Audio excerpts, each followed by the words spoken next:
welcome to the Absolute Football Podcast, Absolutely Lower League, the show dedicated to everything from the EFL Championship, League One, League Two, the Vanarama National League, which I'm not very happy to be talking about today, but I've calmed down since our group chat from Saturday, so don't worry. And obviously the National League North and South. But, of course, I could not do it alone. And I'm so glad I'm not, because who would want to listen to me for however long we go on for? Not me, anyway. Rebecca, I mean, we're back together again. We're double podding again this week. How are you and how's your week been? I'm very good, thank you. Yeah, I've 2 podcasts again. It's been a while since we've had one. But yeah, really good, thank you. How are you? I'm really good, thank you. I'd say it's nice to be talking football. It's nice to be talking other teams. I'll get into that later. I don't want to become an entitled fan, but I have got a little bit of a rant coming. And speaking of rants, someone who's not had one in a while. Ant, how are you and how's your week been? And if you're here for an answer rant, I haven't got one this week. I'm all right. So, yeah, I'm good. Been a bit of a shitty weather week, hasn't it? You know, apart from that, everything's hunky-dory. Obviously, yeah, just happy to talk about football for another week, to be fair. Yes. Oh, I got one question as well, because I think this probably will be the last week that I am saying this, because I'm not on next week, because obviously it's international again. Who's top of the championship, everyone? I'm not sure. Not sure. Yeah, Tell us, Anne, who is it? It's the mighty red and whites. Woo! One goal difference. At least someone's team's top of the league, because all about that. Nope. Jen, how are you and how's your week been? Yeah, that sums it up, to be honest. Other than football, I'm perfectly fine, but football-wise, I'm done and we're not even halfway through yet. So that's how it's going for me. Oh, no. And somebody who's actually appeared, his team lost on Monday, but he's back. Kieran, how are you and how's your week been, apart from football, obviously?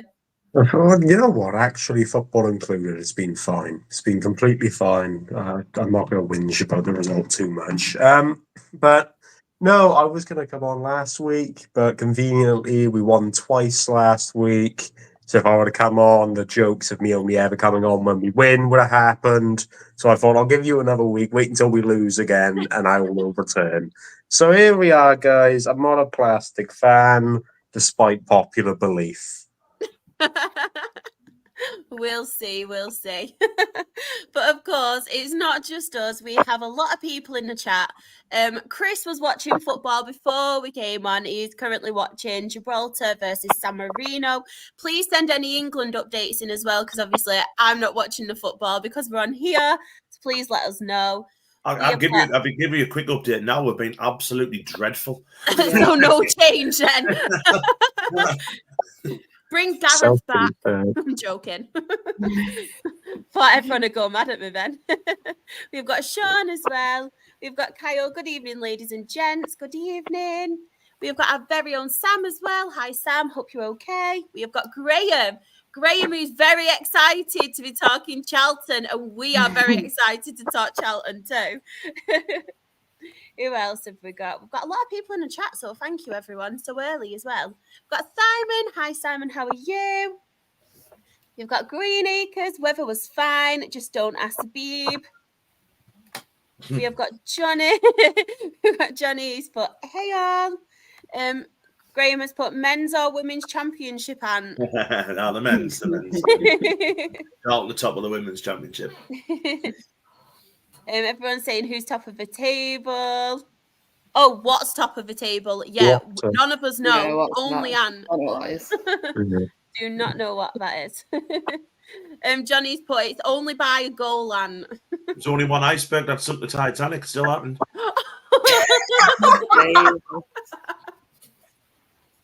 Very true. Very true. He's not We've got wrong. Luke. Luke as well as put, all right, everyone, let's talk about Saturday National League games, but Tuesday now. Let's just skip Tuesday. Oh, I didn't actually realise games played on Tuesday. So, sorry. Oh, no. I've not got a graphic for that, but we can definitely talk Saturday. We are doing that first as well, so get your match reports at the ready, Luke. And if there is any other National League fans, please get your match reports at the ready. We have got Chris, he's put England 0, Greece 0, Finland 1, Ireland 0. We have got a very happy Dietrich as well. Very happy Dietrich. Simon has put Pickford is bloody awful. No, he's not. He's really not, but sure. He made a bit of a clanger in that game, I must admit, but, you know, just ask Anthony Gordon if Pickford's crap. You know what I mean? He's the best goalkeeper England have had for years. Yeah. Johnny has put, can I just say, Ireland are crap, losing 1-0 to Finland. Fair play, Johnny. Just come out with it. Aled has put evening all, and we have Kieran. We do have a Kieran. Luke has put, is Kieran in his hotel room in Bradford? Jokes aside, nice to see you back, mate. I'm in a close enough for student accommodation in Cardiff. Does that count? It's the same thing. Aled has put as well, missed the Wrexham game, but was on the same day as my mum's birthday. And then Chris has put, it was Tamworth 2, Gateshead 1 on Tuesday night. Well, I'm sure Luke will have plenty to say about that. If anyone new is in the chat, feel free to send in your match reports and any comments. Running order for tonight is National League, National League North, National League South, Championship, League One, and then League Two. So please get your match reports at the ready. So yeah, National League. I am going to start with Dale as well, just to get it out of the way. I can start with that. So we were absolutely cruising against Ebbsfleet. And honestly, when I say cruising, I mean we completely dominated the game the first half. Ebbsfleet were never in it. And obviously went 2-0 up and thought this could be a thump in here now. Our defence looked absolutely solid. Ebbsfleet didn't seem to have any chances. They were just totally lost up against Dale, controlled the game. And then obviously that happened for 60 minutes. And then after that 60 minutes, we just had a mad couple of minutes where Kyle Ferguson did a really silly ball, miscontrolled it. It then went to an Ebbsfleet player who then decided from the completely other end just to chip our goalkeeper, went in 2-1. And then after that goal, we just completely did not get back into the game. Our heads went. Kyron Gordon, who I think has been quite good for us, quite consistent, he stepped up as captain when Ebanks has obviously he's been injured, our original captain. So he gave a silly penalty away. I think it was a penalty. It was a soft one. Don't get me wrong. I've seen it happen against us and we've not been given a penalty. But it was a penalty. I cannot disagree. It was soft, but it was a penalty. And then obviously they got back into the game 2-2. And from there, we did not look the team that we were in the first half. Our heads just completely went. And it's really frustrating to see because these are the games that we should be winning and we should comfortably be winning. And this isn't me being an entitled fan like I was going on about last week. And it's not me being negative towards Ebbsfleet at all.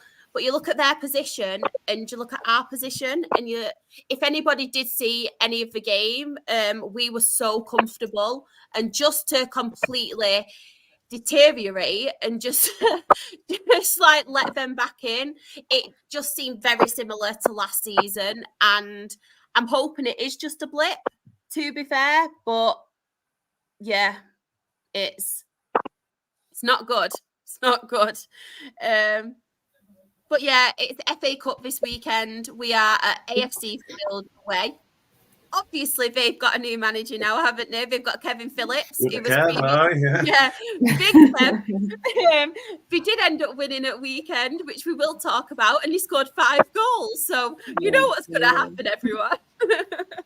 But yeah, It's one of them. It's one of them games where it's really frustrating. McNicholas, our keeper, it's been announced. Obviously, we've got him on loan from Wrexham. He's out for 6 weeks. Devante Rodney's out for 6 weeks. I mentioned about Harvey Gilmore. Obviously, he's out for quite a lengthy time as well. Ebanks Landell. So the injuries are creeping up on us now. So I'm hoping we can get some new recruits in because, yeah, it's just a little bit frustrating. But like I said, I'm not going to... I've had my rant now. That's it. Hopefully, on Saturday, we can turn it around. We can put in a good performance. It is FA Cup, so I think it'd be nice to have an FA Cup run. It's only a qualifier as well, so we're not actually in the first round yet. It is only a qualifier, but hopefully we can get back. We can get back to winning ways. Let's go to the chat now. Sorry, there's a lot of chat. Sean has put, you can have my Tuesday night report when we beat Notts County in the Pizza Paint Car Trophy, but we played absolutely pony on Saturday versus Wrexham. I'm really sorry because there's that much football to talk about. I've not actually done that, but you are more than welcome. You are more than welcome to send in your match report. I will read it out. I'll just put Barney had the game of his life against Northampton, going from what my friend said who attended the game. We will talk a bit more about League One later. Sean has put, who's got dodgy dial-up connection? It's definitely Kieran, isn't it? It's not Is it me. Kieran? I just put Grady mine in it. So. Well, check if it's Kieran. Hold on.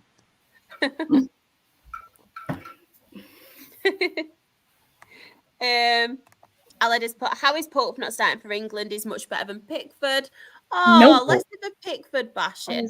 I don't understand the Pickford. Like, what's going on here? Like, completely disagree about Pope. I know. Pope's not even in the England squad. No. So, like, you can't be asking him to start when he isn't.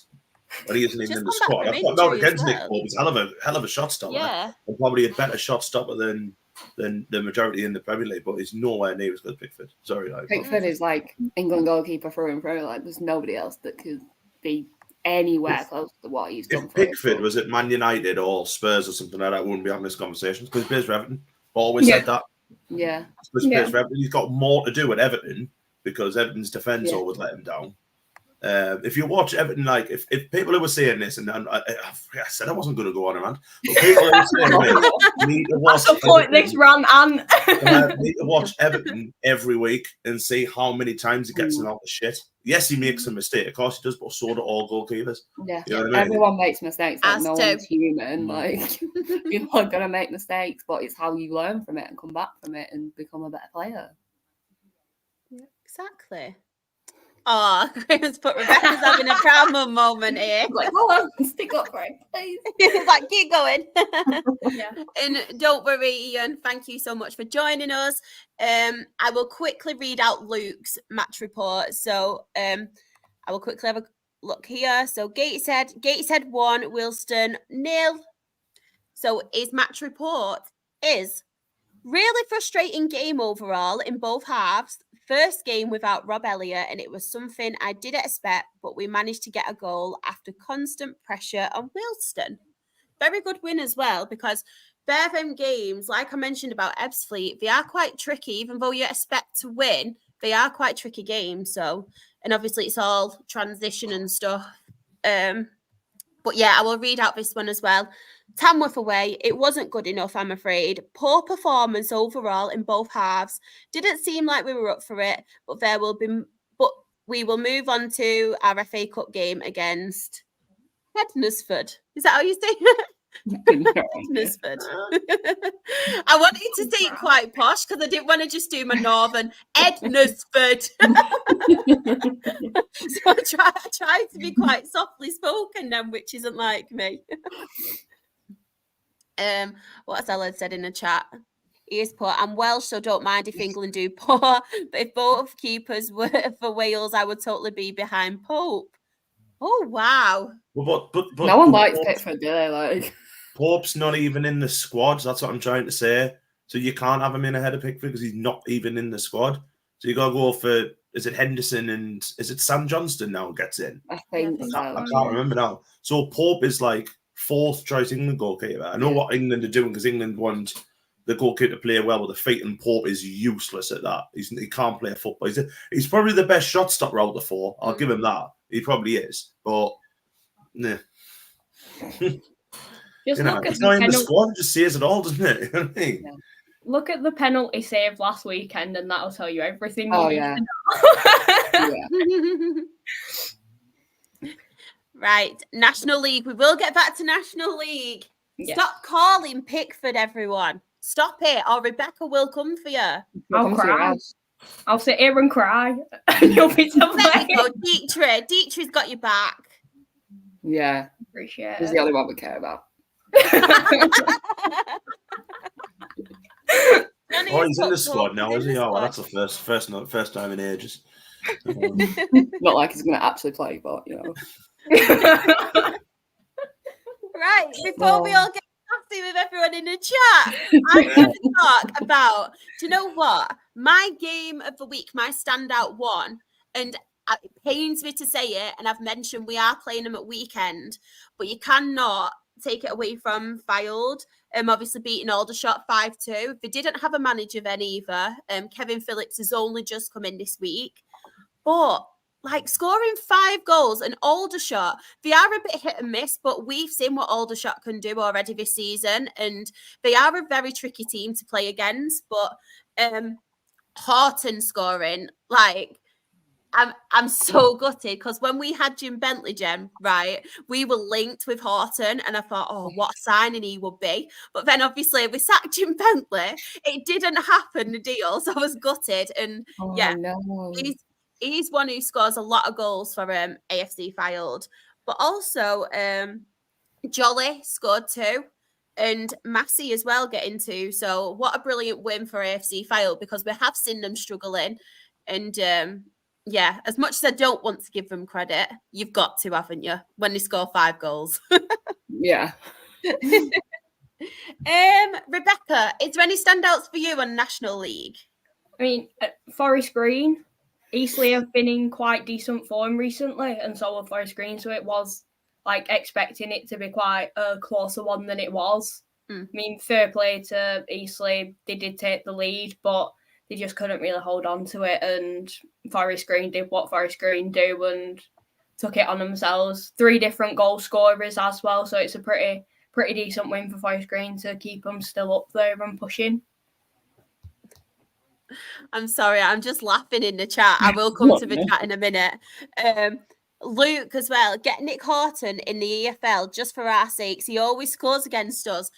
This is what I mean. Same here. And you know who's going to score against us on Saturday now. You just know it. Just know it. Going back to the chat. Chris has mentioned Barnet with another good win. What a win for Hartlepool at home to Sutton. Wow. And then we've also got in the chat on the goalkeeper front again. Sean has put hashtag justice for Pickford. Graham has put we need Sam telling everyone to shut up. And speaking of that, Simon, I don't mind upsetting people. For England, Pickford is and the poo emoji. Simon. Can I just ask a question regarding that? Can someone go and find a clip of in any major tournament where Pickford has let England down? Go and find one, and I guarantee it's not there. Yep. We won't get half as far as we have with England if Pickford wasn't in there. No. Did he let us down? Did he let us down in the Euros final when he saved that? Was it 2 or 3 penalties? You know what I mean? Did he let us down then? Did he let us down in the World Cup? No. It's complete not a bollocks. I'm sorry, but it is. And don't rewind your TV to that little blip he had earlier, because this isn't a major tournament, so it's this doesn't matter. Like one little bit, so that doesn't count. And it never went in. Yeah, that's it. Exactly. In Pickford we trust. Exactly. I feel like it's hashtag team Absolute Football Podcast versus the chat tonight. Yeah. Do not come for us because we will stick together, guys. Guys, I left for 5-10 minutes, and now you're all arguing over bloody Jordan Pickford. How the bloody hell has that happened? Oh, everyone in the chat again. Well, I say everyone in the chat, not everyone in the It's chat, but a lot of people fantastic, in the Sean. chat. Thanks. You know, I'm paying 3,300 to live here for 4 months, and the Wi-Fi doesn't even work. So it's lovely. Yeah, it's great. Alan has put as well Solihull and Maidenhead. And then Green Acres has put Barnet, still the team to beat in the National League. And is there any standouts for you on here, or any you just want to just mention? a couple of people's already mentioned it before. The Hartlepool one, it was just huge for them because obviously they've been really, really struggling. And I think they went 2-0 up, didn't they? And Sutton went 2-0 up. Hartlepool came back to 2-2, went 3-2 up. Then Sutton scored, equalised, and Hartlepool went down the other end to score. So it sounded like a cracking game. But yeah, good to see them because they are going through some horrible, horrible times off the field. One of them. Fingers crossed it can, get back to where they belong as well, because they don't belong in the conference, the National League, do they? No. You know what I mean? They're a good football club, Article, and they've got good fans as well. So fingers crossed, they really get themselves back up there. Completely agree. Honestly, Hartlepool as well. Lucas said wants Sal out, and we have got Russ as well, who's put evening, Russ. We hope you're okay. I don't know what I'm doing. Sean, I can remember when Barnet had Edgar Davids in charge. Me too. Whoa, what a flashback. Jen, is there any standouts for you on here? Don't say Ebbs Fleet. Yeah, Say Solihull Moors if you want. No, I was just going to touch on Hartlepool as well because Yeah. obviously it's a great result for them considering everything that's going on off field. It'll be a huge boost for the fans and the players to push on now and try and get some good results because they aren't in like the terrible stage of the table. So if they can get a few more wins, they can push themselves up a little bit more, and then hopefully all the off-field stuff can be sorted out for them as well. And like Ant said, they deserve to be back up in the actual football league. They don't deserve to be in the National League at all. 100%. Can I just say as well, when we were talking about Dale, I didn't actually mention who scored our goals. That was that negative and on a rant. I just wanted to mention as well, the people who scored our goals was Tarin Alarakia, who honestly we had got from Wealdstone, and he is absolutely brilliant. He plays left wing back, and what a strike it was. So if you haven't seen it, please go and watch it. And somebody Luke is familiar with in the chat as well, Conor McBride, scored our second, and it's actually his third goal of the season as well. So he's doing very well, and he scored some crackers. So I just wanted to give him credit because I didn't even give those players credit. So I actually feel a little bit bad. Oh, dear me. I know, that's how bad it was. Kieran, is there any standouts on here you want to talk about, or just any in general you want to mention? I was going to mention Hartlepool, but given obviously two of us have, I'll mention FC Halifax, and I'm going to ignore that unfortunate scoreline, but not necessarily for Halifax picking up the result. You know, they're really good at home, and they have been historically. But it's the fact that Tamworth are keeping themselves in games, and they're keeping themselves within reach of picking up points, and given the fact, you know, you'd imagine 99% of people would put them to go down, they're keeping themselves in games, and to be fair to them, going to Halifax is far from an easy ground to go to. So looks like a good game of football as well, so credit to both sides. Yeah, completely agree. In the chat as well, they're saying Greece have gone 1-0 up against England. Who cares? Exactly. As well, I just wanted to touch on this, Luke. As much as you are one of my favourite people in the chat, no. I'm so sorry. And it's nothing against you, but this season I really, really like Conor McBride. Obviously, we signed him in the summer, and he's becoming quite a huge. That's my note. I need to remember to pronounce my H's on this podcast. A huge asset this season. So, as much as I do love you, Luke, no. Just straight up, no. But thank you anyway. But no. Graham has put, hopefully Maidstone batter Ebbsfleet on Saturday in the FA Cup, the Battle of the Gallagher. Up the Stones. Yeah, hopefully they do because we couldn't. Graham has also put, every time I hear Barnet mentioned, I think of your story, Shah, when you fell asleep standing up at a game. I did. That's how boring it was. It was a 0-0 game, and we played Barnet, and I think it was the travelling and stuff. And to be honest, I think I was coming down with something at the time, and I actually fell asleep. I'm going to give Dale the benefit of the doubt, even though it was a really bad game. I actually fell asleep, stood up, and my dad had to keep going, Charlotte, come on, you're embarrassing me. Charlotte, come on. I was there stood up asleep. Luckily, I don't snore, but I do talk in my sleep. Just a little secret for everyone. Everyone knows now. Everyone knows about how I sleep and stuff. My life story. Aled has put as well to the Edgar Davids chat. Was a player manager against us in the 5th division, and he got sent off a few times when he was player manager there. He did. I remember that. I remember. Obviously, speaking of Barnet. What a win against them. I know, obviously, they're playing Boston, but they are top of the league now, and I think it will take a lot to remove them from the top because they are really... They started a bit inconsistent. I didn't really know what to make of Barnet, but they've really found the feet at the minute, and I think they really will be a struggle to move off the top. So, at the minute, anyway. Any other standouts on here? I think we've mentioned them all. Obviously, it's good to see if there is any Oldham fans. I am sorry. I am very, very biased. And to be fair, Solihull did beat us as well.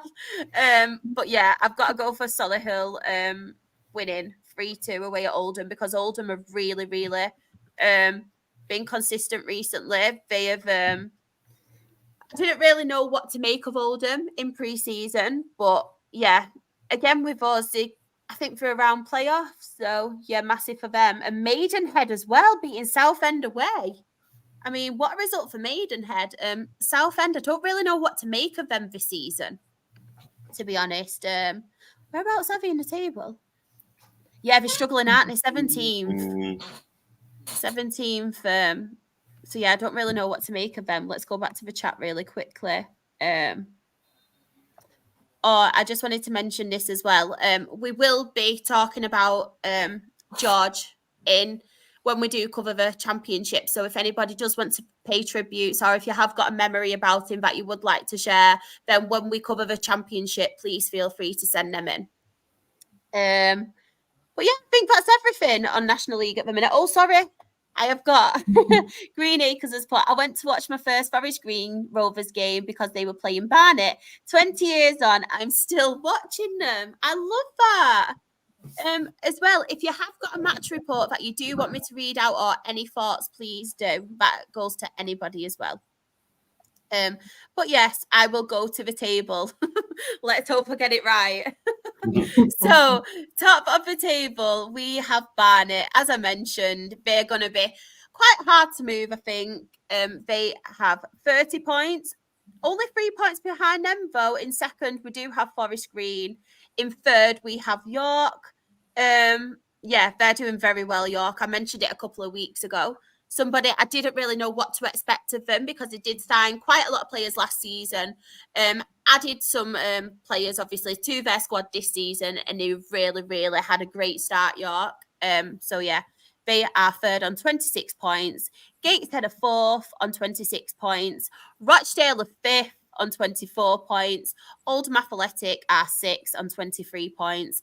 Eastleigh are seventh on 21 points. And then in the relegation zone, we have in 21st, AFC Fylde on 12 points, but we did mention they do have a new manager now in Kevin Phillips. 22, we have Boston United on 9 points.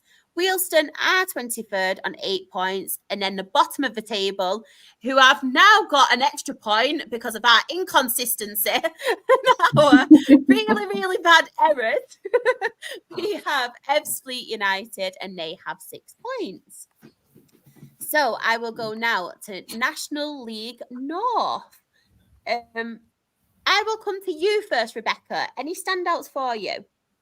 The Chorley and Warrington match, purely just because it was a 99th minute equaliser for Warrington, and it came from a penalty.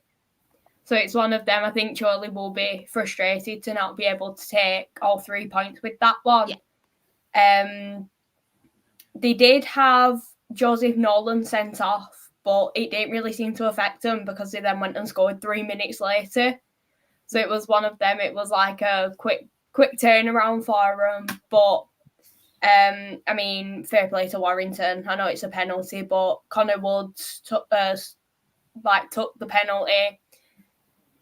He has been in great form for Warrington, and he's on the score sheet weekly at the moment. So I'd feel as though he could be one to watch out this season for Warrington. I remember last season he was scoring very similar, so it's going to be an interesting one for them. But I do think a 99th minute equaliser was a bit of a standout for me.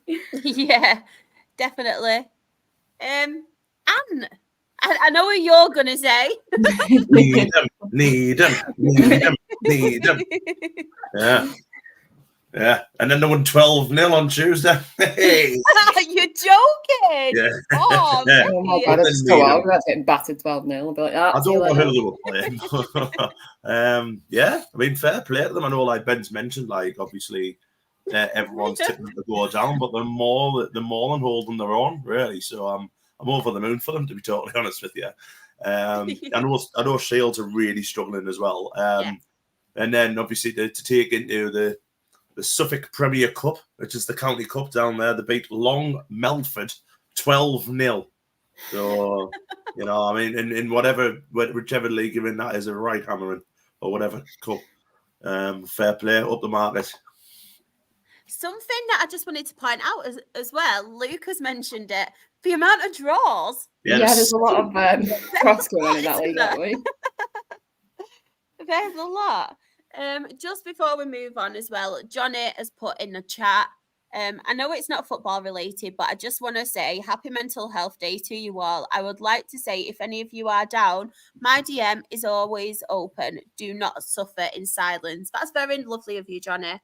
Thank you. We all appreciate that. Jen, any standouts for you or any you want to talk about? There's a lot of draws. I have to mention Southport, obviously, because of Jim Bentley. Yes. I will always follow wherever Jim Bentley goes because he was a huge asset for us while he was with us and kept us in the Football League when many times we should have gone down. But I think he's doing a very, very good job at Southport at the minute. And even though it's a 0-0 draw, I still feel like he's keeping them up there and the fighting. And that's the main thing, that he knows what to do. Like, he did it with us for years. So, yeah, I just hope he does really well at Southport. Love that. And this really made me laugh as well, what Graham put. More draws than Dunelm. Kieran, is there any standouts for you or any you just want to have a quick chat about? Yeah, I suppose Oxford City drawing with Scunthorpe. We know that, of course, they're our Uncle Nick's adopted team, but they've struggled quite a lot at the start of the season. You know, they're towards the bottom end, and you'd imagine Scunthorpe heavy favourites for it. And like Chris, like was mentioned, Oxford City scored a 94th minute equaliser, and that's a huge point away at Scunthorpe when you look at the pre-season predictions and just kind of where Scunthorpe are as a club. They should be right up there, so that's a brilliant point for them. Definitely. One team as well I really wanted to mention because they are really, really struggling this season, and I think are they still bottom? Let me check. Is Radcliffe. Obviously, the sad news about the chairman, what we did speak about on last week. No, I think it was a couple of weeks ago. Obviously, then Bury beat them in the FA Cup qualifier, which was a local derby. And then this season, they seem to be just really struggling on the pitch as well. So I really, really hope that they can turn it around. So, yeah, I just wanted to mention them. Obviously, they did have a 1-0 loss away at Marine. Darlington losing against Kings Lynn. But, yeah, there's not Rochelle Olympic as well. Beating Peterborough Sports away 2-0. But there's not really much to talk about with all the draws, is there? I have got Chris. He has mentioned, obviously, about Spennymoor. So I will quickly read that out and big scream myself. I don't know why. I don't know why I'm doing that, but So they did play Kidderminster, and he said it was a decent game on Saturday. Moores scored first on the 40th minute after a goal kick. The ball was headed by Glenn Taylor into the path of one of our podcast favourites, who I have adopted from National League North, Isaac Fletcher, to score his 10th goal in 12 games. Well, root 1 goal. Second half, Moores hit the bar from a corner and had one cleared off the line, but the Harriers got a goal back on the 60th minute after a cross. Wait for it. Into the box that looked like it was going out, but the Harriers player kept it in and was crossed back into and the Harriers number 9 side volleyed it into the back of the net. Finish 1-1. Got a bit mixed up then. I was like, what? In the chat, Gibraltar have scored 1-0. Do you want to say that, Rebecca? I'm joking. No. Right. Goal, Ireland 1-1 against Finland. Woo! Aled has put Marine 1. Graham has put Gibraltar's defence is rock solid, Luke. And he did correct himself, so it wasn't me. I will let you off, Chris. Just quickly going to National League North table. So top of the table, we have Scunthorpe United on 21 points. Curzon Ashton are second on 20 points. Chester are third on 18 points. Chorley are fourth on 17 points. Alfreton Town are fifth on 17 points. Kings Lynn Town are 6th on 17 points. I can never say this with my accent. Is it Leamington or Leamington? Because Claire laughs at me. I thought it was Leamington, but Claire laughs at me. Leamington, yeah. Yeah. I thought I got it right. She always laughs at me when I say that. Well, anyway, Leamington are 7th on 16 points. And then in the relegation zone, we have in 21st, Rushall Olympic on 9 points.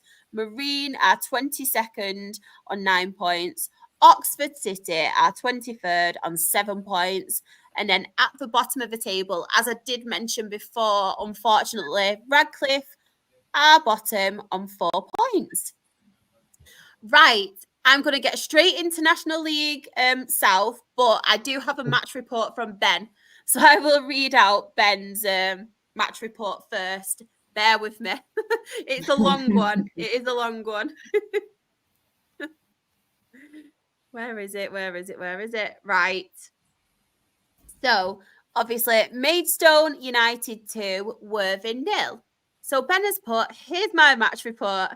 Perfect away performance from the boys at a side that broke our hearts back in April.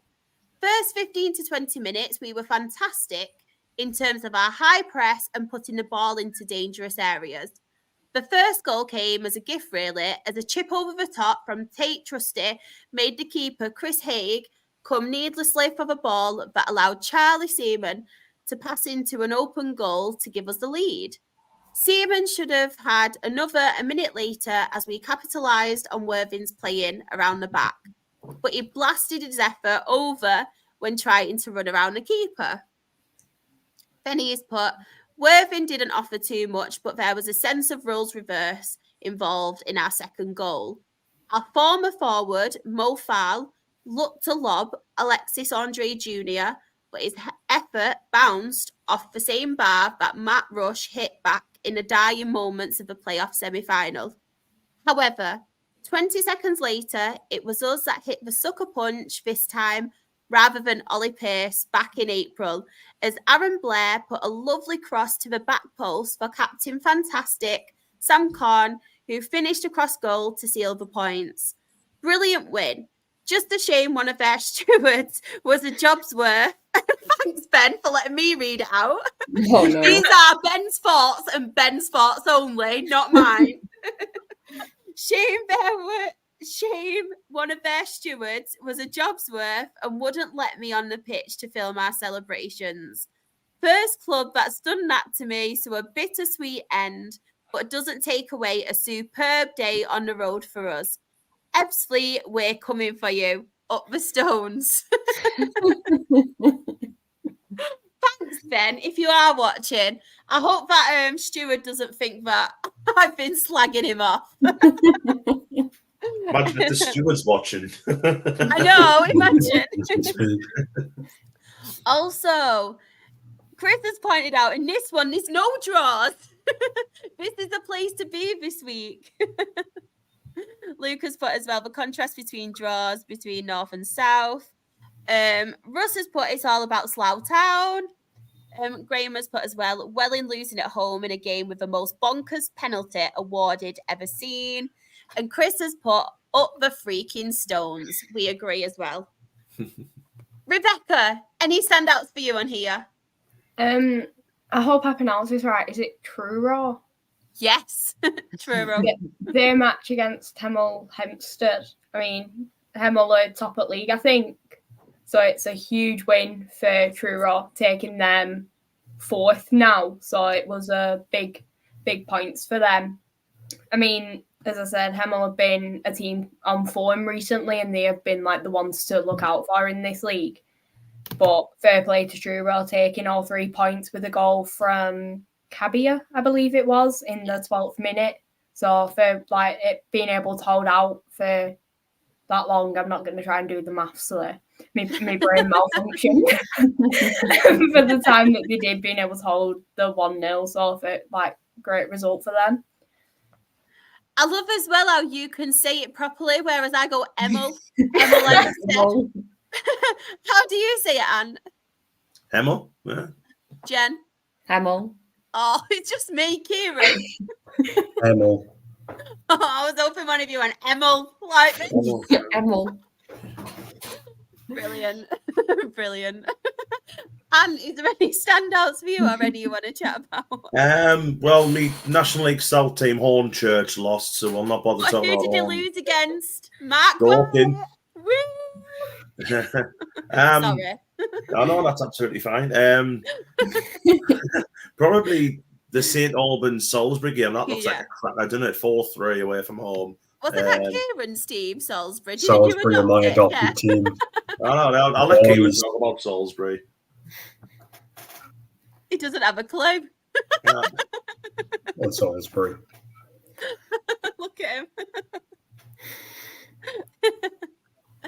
Jen, is there any? I was going to mention. Is there any standouts for you? I'd probably say Chelmsford and Eastbourne. It looked like a cracking game, 4-2. So I definitely think that was a game to keep an eye on. But it seems like the South are very much goals galore, considering the North had draws everywhere. I know. There's some very good score lines as well. There's some close games, isn't there? Like we mentioned, Chelmsford, Eastbourne.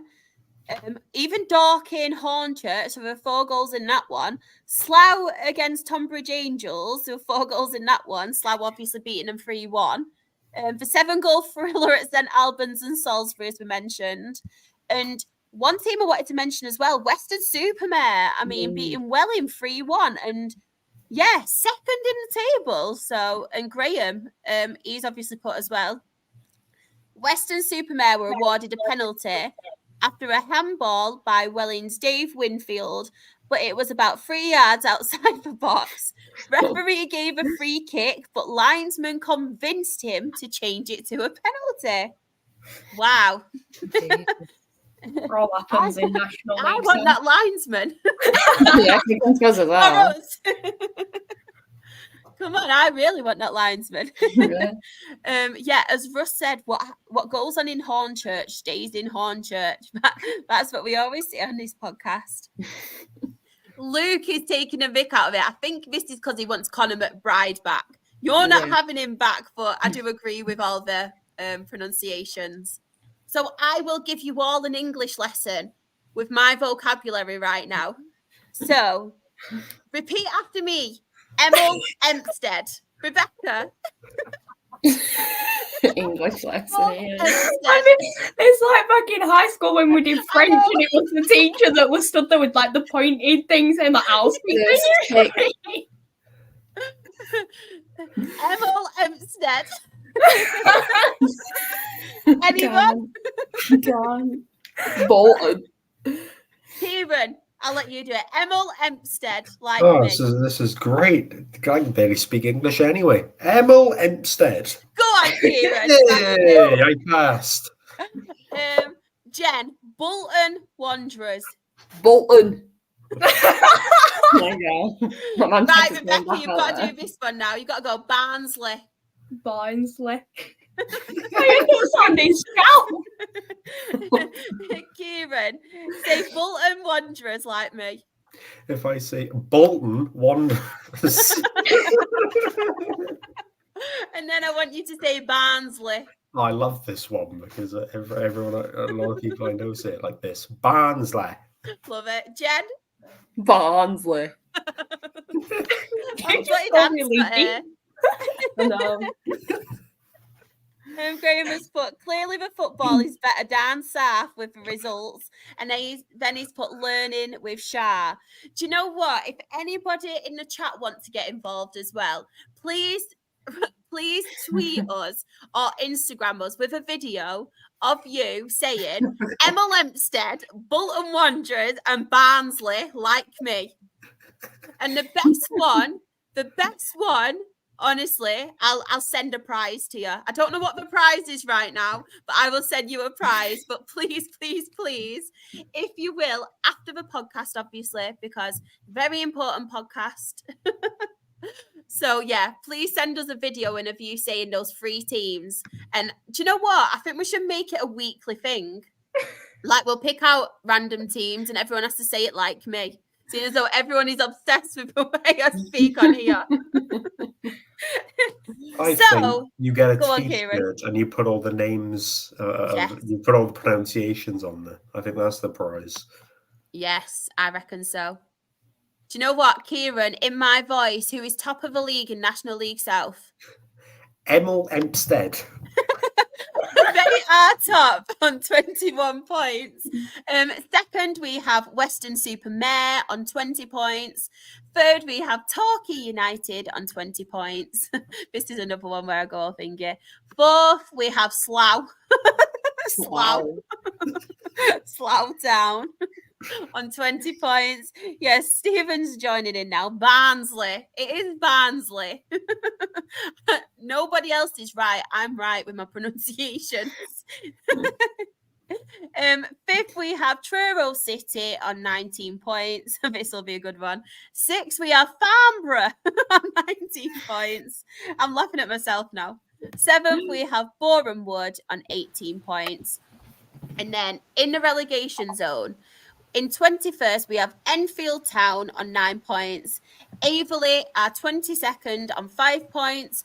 Weymouth are 23rd on 4 points. And then St Albans City are bottom of the league on 3 points.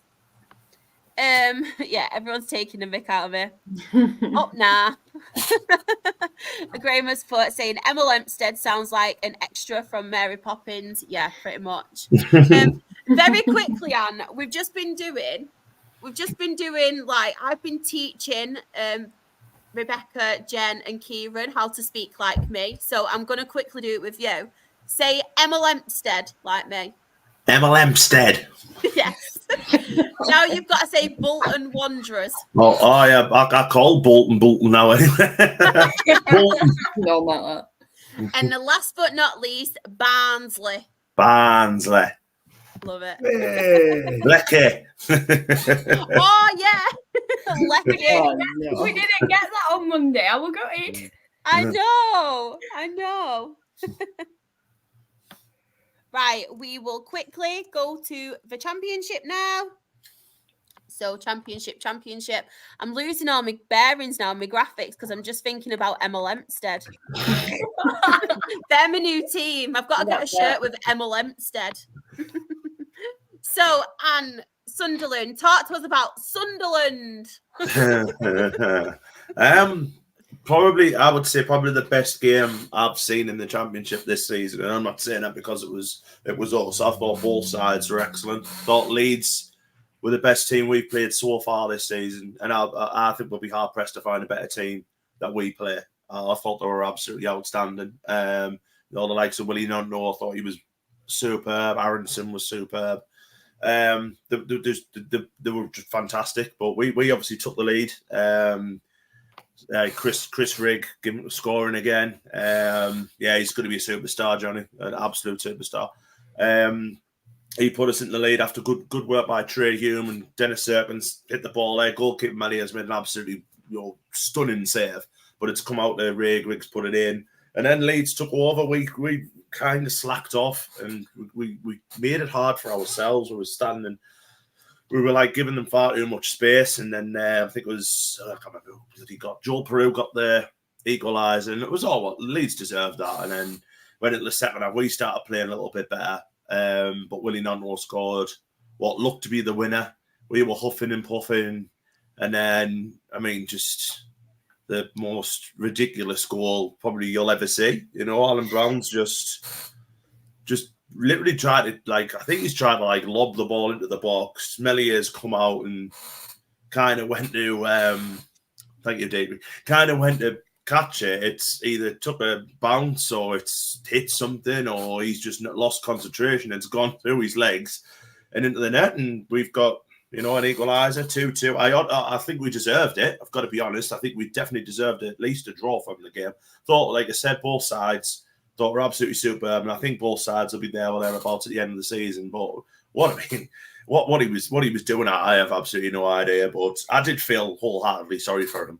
Because obviously he'd be getting nothing but stick at the end of the game. But hey ho, we're still thereabouts, and then we had favours done for us. Obviously Burnley drawing. I think West Brom won. Sheffield United have won, obviously, but we're still top, so we'll take that. And we're still unbeaten at home. So we're doing really well. We've played some really difficult sides. We've had Burnley, we've had Leeds now, and we're still playing really good football. We're up there. We've got a really, really good side, but we'll see. We'll see what happens. I think if you said, we're in the second international break, and I'd said this, I think you remember, Sharp, the start of the month after the last international break, they ask us again where we are after the next international break, and we're still there. So that's class, to be honest. And yes, we've got another difficult, the rest of October is difficult. We've got a very difficult November, but we're still there or thereabouts. So, I'm really, really happy. Really happy. Still smiling. Still smiling. Yeah. Love it.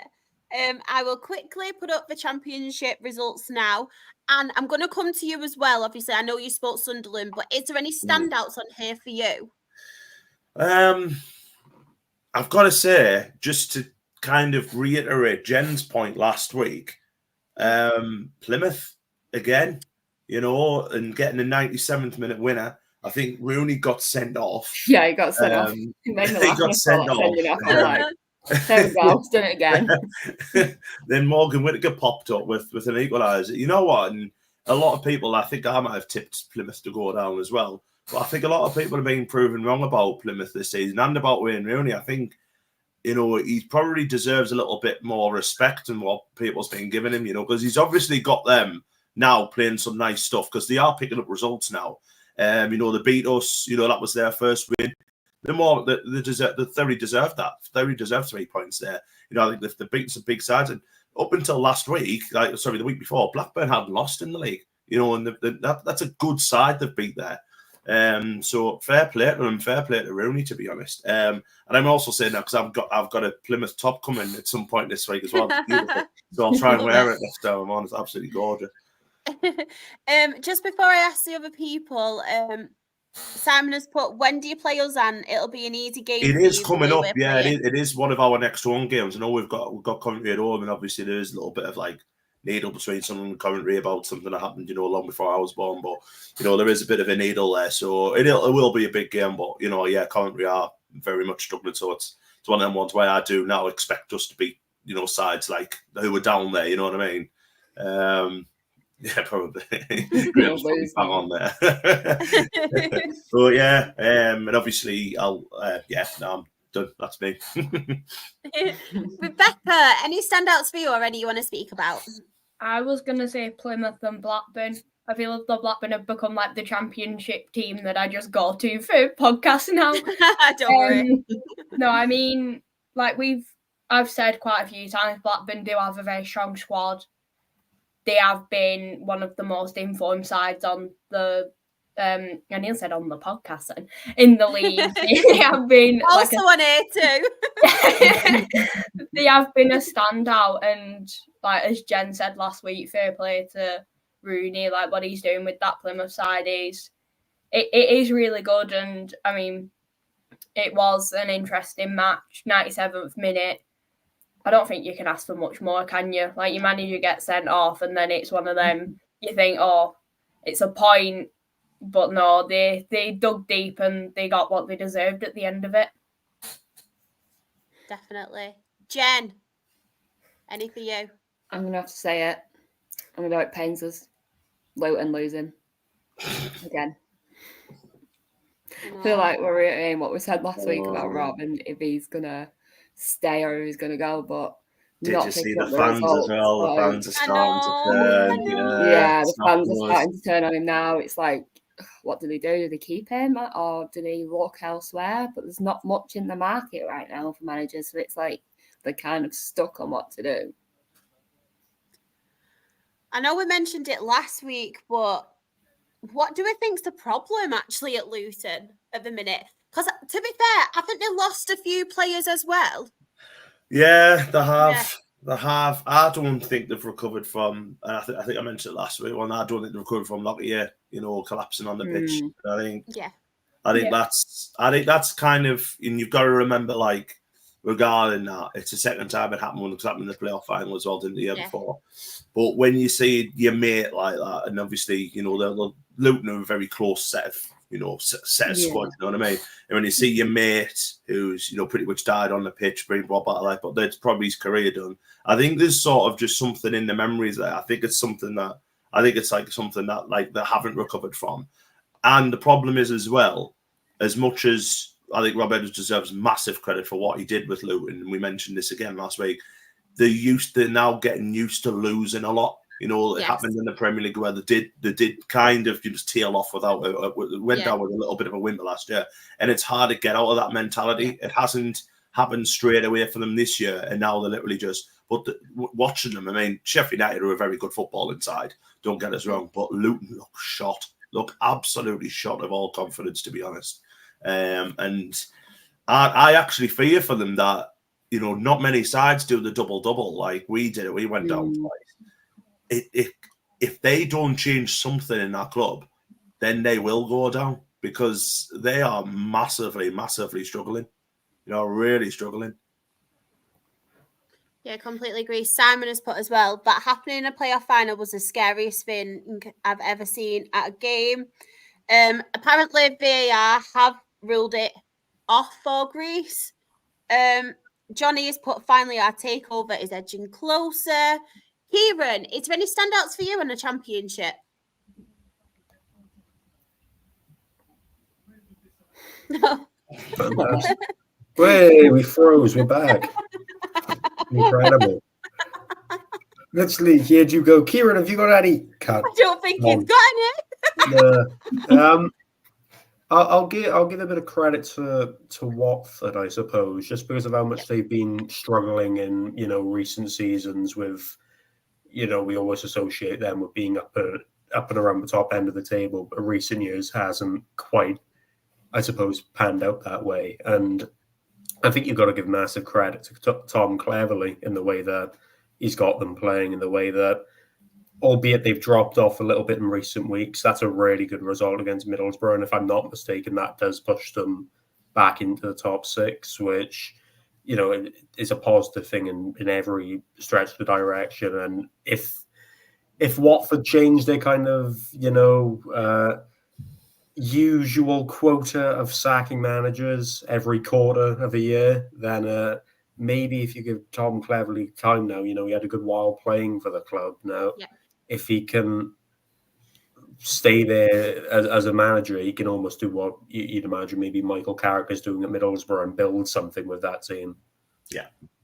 Borough were ahead in that game as well. Borough went 1-0 up, and Yeah. Borough is very difficult to peg back once they've scored. So fair play to Watford. I actually agree with what you're saying there, Kieran. I think if they can, even if they go on a back, because they will go on a run where every team does it, where you win, say 1 in 4, 1 in 5. As long as they don't just go right, we'll sack the manager. Then I think they'll probably will end up like maybe top 10, maybe pushing for the playoffs.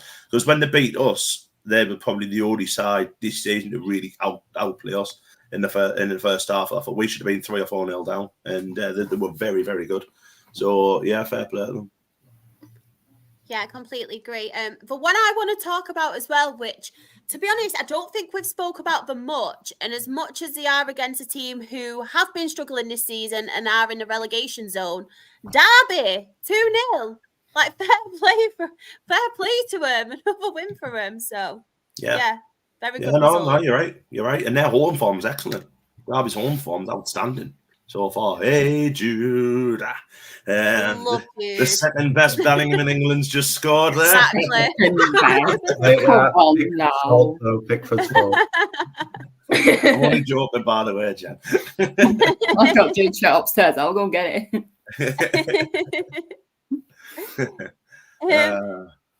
Chris has put great result for Norwich against an awful. Yeah. I had to pronounce my H's then as well because Neil went all. And Norwich are just quietly getting about their business and coming back up the league, and they're doing really well. I mean, I really like Josh Sargent, their striker. I think he's a fantastic footballer. And yeah, good for them, to be honest, because they're another one of them sides who probably deserve to be a little bit further than what they are. So see what happens. Steve's just put there about Portsmouth. I actually thought Portsmouth would go down. And the bother is with Portsmouth, they've just not signed enough players. They've just thought we'll do an Ipswich, and we'll stick with what we're doing, what worked for us in League One. And it's just the problem is with Ipswich had a better calibre of player than what Portsmouth have got. And I just think Portsmouth, they are struggling. I really want them to win on Saturday against Oxford, but I think they missed a penalty as well. I think they did. I think they missed a penalty quite early on as well. But yeah, I thought out of the 3 that went up, they'd be the ones who would struggle. You did. Bless you. We will quickly have a look at the table. So, top of the table, who have we got on? It's Sunderland by 1 goal. They are on 19 points. Below them in second, we have Sheffield United on 19 points. Burnley are 3rd on 18 points. West Brom are 4th on 17 points. Leeds United are 5th on 16 points. Watford are 6th on 16 points. Queen's Park Rangers are 22nd on 7 points. Portsmouth are 23rd on 5 points. And Cardiff City are bottom of the Championship on 5 points. Can I just very, very quickly, I have got to go over it a little bit, and I do want to stay for the George Baldock bit. But as Johnny's just put on there, we're coming for you this side and the other of the table, right? You've got to put into context of we've played 9 games. Sunderland are, a team that were in League One 2 seasons ago. A team that's spent very, very little this season. A team with a manager who's just come into England, is 9 games into his English footballing career, and at top of the league after 9 games. You've got Sheffield United who are 2nd, Leeds who are 4th. Who else is there? There was Burnley. Burnley are 3rd, Leeds are 5th. Sorry, and them 3 sides still get parachute payments, and them 3 sides have spent an absolute fortune this season. So, Mic drop. I just think, listen, it's not going to. I don't think it'll end. We'll be talking. I hope to God we are, and I hope to God we are talking at the end of the season that Sunderland are in that with that lovely goal at Ryan. It probably won't happen because I don't think we've got the squad in depth to finish top, but I definitely think we've got the squad depth to finish in the playoffs. And I think every side in this league now are going to have stand up and taken notice of how well we are doing, and we're becoming a team now that people are fearing playing. You know what I mean? We've got, like, when we went, like I say, when we played Leeds there, 2 teams who went at it hammer and tong, and our squad average age is 21. You know what I mean? We've got a squad of kids, and we're doing really, really well. So, you know, just like I say, I might not. I'm seeing this who's top of the league, stuff like that. I'm total like. I'm not in denial. I don't think we'll be there. I hope we are. I don't think we will be. But I think everyone has to look at that thinking, bloody hell, they're doing well so far, considering the football we're playing as well. So, yeah, you know, that's all I'll say. And I will love yous and no, I'm waiting for George Baldock stuff's finished, but then I'll have to love yous and leave yous. No problem. As I did mention before as well, we do want to touch on obviously the very, very sad news that did break yesterday. George Baldock, only 31 years old. Unfortunately, he has passed away. Sending all of our condolences to his family, his friends, everybody that knew him, and just by the tributes that came in yesterday to everyone, he seemed like such a brilliant person, not just on the pitch and a presence on the pitch, but off the pitch as well. It just seemed like Mr. Football as well. And I was actually seen an interview. It was, I cannot remember who it played for, but it was one of his past chairmans anyway at the club he played for. And he basically said he was Mr. Football. No matter what he did on the pitch, he was always there for everybody, whether it was a junior, whether it was fans, whether it was people who've just come and signed. It was always there for him. He was always the first one to come and introduce himself. It was always there, just his presence as well. And it just seemed like he was Mr. Football, and it's just so sad for someone so good and such a lovely person as well. Just the sad news, I have no words. It's just, it makes me feel sick, and so young as well.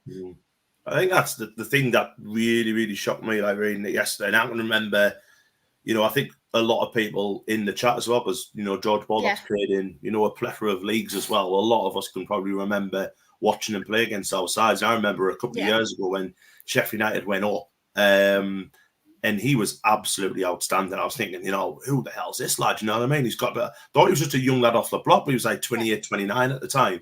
He was unbelievable, you know, absolutely unreal. And I just want to echo what you're saying, you know, about like the age. It's you know, I mean, I'm 38, I'm 7 years older, you know what I mean? I'm like one of the elder statesmen of the podcast, you know what I mean? And just seeing when you're seeing something like that, and it's happening all too often as well, isn't it? When we're seeing, you know, you mentioned off air the Millwall goalkeeper, bless him as well. It's just it's no age, and it does hit you really hard when you're thinking, how short is life? You know what I mean? Like every day, you know, you're thinking, you know, every day could be your last. And when you're seeing that professional football, and obviously we're not going to the detail of what's happened because we don't know, but I just think it's so sad. And I watched the start of the England game today against Greece, and seeing all the Greece players in tears, and Becca mentioned before, Dean Henderson just going off on his own and gathering his thoughts and stuff like that. It just kind of dawned on you that, yes, these guys are footballers and earning this, that amount of money, but they're also human beings as well. And I think we kind of forget that sometimes, that, you know, the footballers as well are human, and they go through the same problems and strife and, you know, stuff in the mental side as what we all do. So I think sometimes we just need to remember that, you know, they are like that. And it is so sad. It really is. Absolutely horrible. Definitely. Did you want to say something? Sorry, Rebecca. Yeah, sorry. No, of course. I saw a tweet today, and it was a little boy that he helped, and he bought him a defibrillator so he was able to continue with his footballing career. And it's just little things like that where it's like, as you said, Charlotte, on the pitch he was an incredible footballer, but off the pitch he was such like an inspiration and a lovely person. And to be able to do that, to then help the younger generation, and to be a role model like he was to this little boy, it was quite a touching story that I read. Honestly, that's made me feel up. Sorry. Just going to the chat as well. Chris has put, rest in peace, George, 31 years old, bloody hell. Thoughts are with everyone right now. He was playing for, I can't even bear to. Thank you. Before he sadly passed away. And he was playing, I think he played for Greece in March, you know, so he's obviously, you know, been regularly playing football and stuff. And obviously he was at Sheffield United up until last season. So, still, and like I say, 31, it's still, it's like the prime of your career, isn't it? It's, when you kind of, play your best football and stuff like that. So it's so sad. It's so sad. And there's some lovely tributes in the chat, to be fair. So, that one there from Deirdre, I think when you see a player like that, you're thinking, he's played against us. He seemed a good lad and stuff like that. It makes it all the worse, doesn't it? Definitely. I tweeted as well yesterday, right? And this is what hits me hard. Like, we all do these tributes and stuff now to people when they pass away. And it just makes you think, like, don't wait till that moment. Tell each and every person in your life how much you love them, how much you appreciate them, how much you care for them, because you never know when it's going to be your last day. You never know. Obviously, life is far too short. Like, there's so much bad going on in the world. So every person that means something for you, just keep telling them. Just be kind. Just do what you're all doing. And everyone I know in this podcast, everyone in the chat, I know always does that anyway. But just please don't wait until that person is gone, because you never, ever know when's your last day, or we're on borrowed time at the end of the day. So just tell each and every person how much you love them, how much you adore them, and just live your life to the fullest. I just wanted to say that, honestly. I think that was the one thing I want to say, kind of looking at this story, like we mentioned, the Millwall keeper who passed a couple months back, them passing away at these kind of ages, it almost hits home more than anything to enjoy every day as if it's your last, because like I mentioned, he's an athlete, physically you'd imagine he was in a relatively good state given the fact he was regularly playing at top levels of football, but the fact he's passed away almost so suddenly is so you can only imagine how it feels if you're a relative or someone close to him. So of course thoughts go out to anyone closely associated with him, but I think it's just it's a very almost shocking reminder just to enjoy every single day as if it's your last, because you do never know when it's going to come. 100%. Oh, bless as well, Johnny. Don't say that. I know obviously it's really nice, and honestly I love hearing that, Johnny, but give some credit to yourself, not just other people, because the way you've obviously, like how strong you are and stuff, just give credit to yourself as well. As much as it's so nice to have other people there, you've got through your journey, you've overcome what you've overcome, so give yourself credit too. And Anne, we will let you go now. Yes. Sorry about this. Just I've been called away. So no problem at all. Love you all. Thank you, everyone. See you all in the chat. See you next week. Take care, everyone. Bye-bye. Bye. Right. Oh, my head's gone a lot bigger now. It's become a lot bigger on the screen. Oh, I'll have to sit back now. So, League One. Anybody in the chat, if you are a League One fan, if you have been to any, if you have been to any matches, please send in your match reports now. Rebecca, I'm coming to you again first. Standouts for you, or any you want to talk about?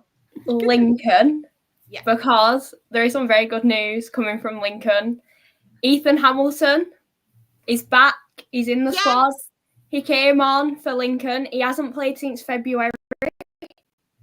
So for him to finally be back is one of the best things. I think he came on in like the 86th minute and then got booked in the 87th. But he's back and I'm very happy. Lincoln continue the positive run of form. It was a case of Leyton Orient did hold more possession within the match, but they just couldn't capitalise on it. They did get a consolation goal in the 80th minute, but it just wasn't enough. But to be honest, I'm just more happy Ethan Hamilton's back playing football now. Do you know what? We actually had him on loan as well. It was quite a few seasons ago now. It was actually when Keith Hill was our manager. So I agree. Very good player. Very good player. I am on the Ethan Hamilton hype. And I pronounced all the H's. Root.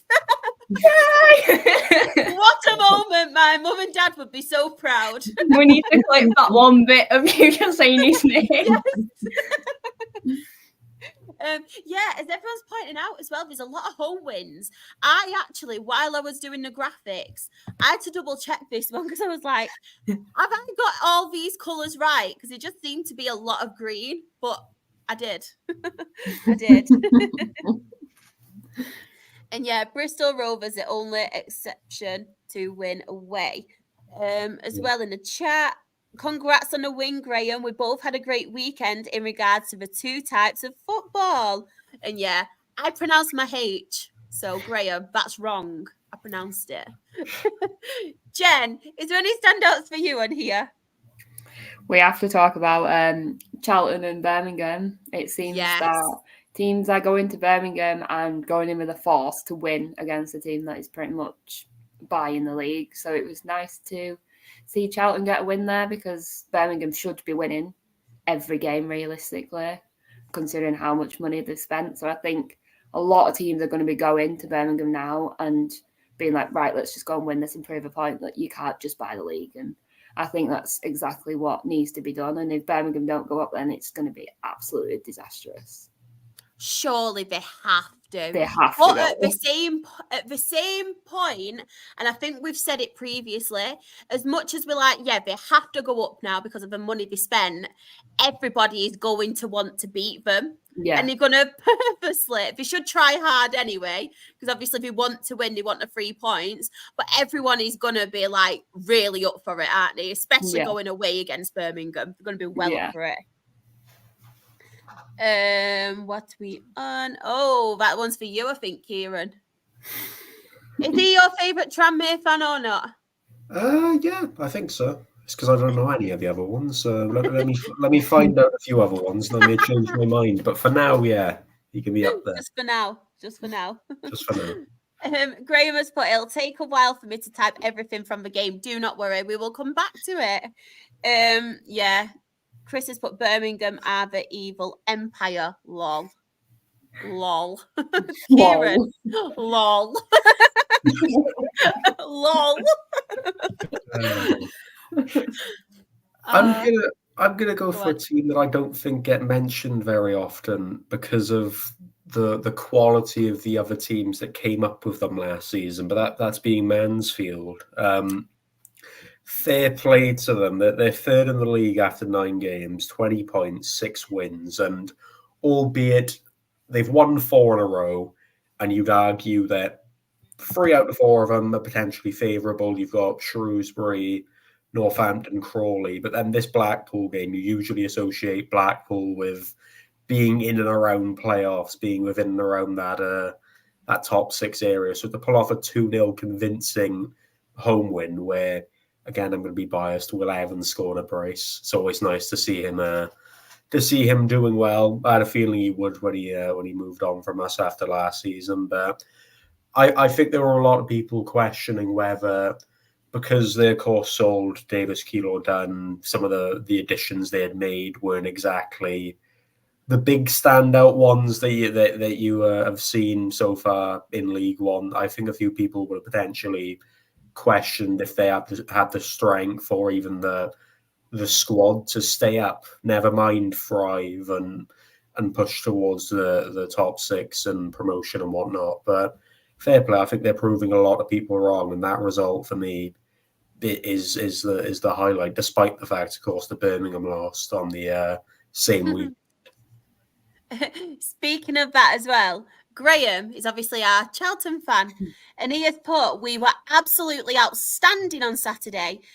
To a man, we were at the from first to last minute.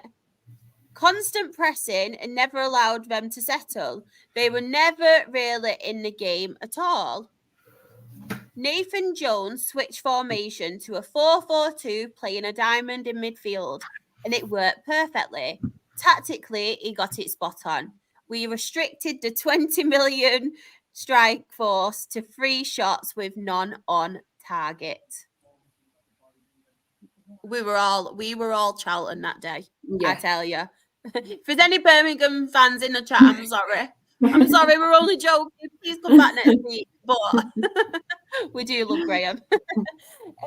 Just in the chat as well, Dietrich has mentioned I said Huddersfield. I am saying it, yeah. Huddersfield winning the Yorkshire Derby. They did. And I think it was a much needed win as well, because I think it was last week I mentioned, while I were doing the graphics, how much I realised Huddersfield were quite down there. It really did shock me, because they had quite a good start, didn't they? But yeah, very good. Again, Tranmere Rovers show Mansfield are impressive. I have this weird like for Mansfield, so I hope they do well. It's not a weird like. You like who you like. Don't worry. Lucas put as well, Birmingham cannot win them all, no matter how much you have spent on your squad. That is so true. He's also put as well, did anyone see Jordan Shipley's goal for Shrewsbury against Bolton at the weekend? Any of you see it? No, I don't think so. No. And if you want to pretend you saw it, Yeah, sorry. Brilliant. That's Fantastic. all I've potentially ever seen. there we go. Please describe it to us. Yeah. Was it that Bolton match where the manager's been done by the FA for headbutting a player? Bogot, yeah. I mean, what an idiot Ian Evatt was. Like, really? As I'll say was, just in case there's an opportunity for him to come on this show. I don't want to upset people. Oh God, I'm not on that one. I have things to say, all right? Luke, stop! I feel like Luke is coming at me today. Yeah, literally lost his head. He nearly did with that headbutt. As well, it was probably a goal of the season contender. And then Graham has put, funniest thing was, in his post-match press conference, Chris Davis said, we're a good side but have spent a fortune. Thinking that's Birmingham we're talking about.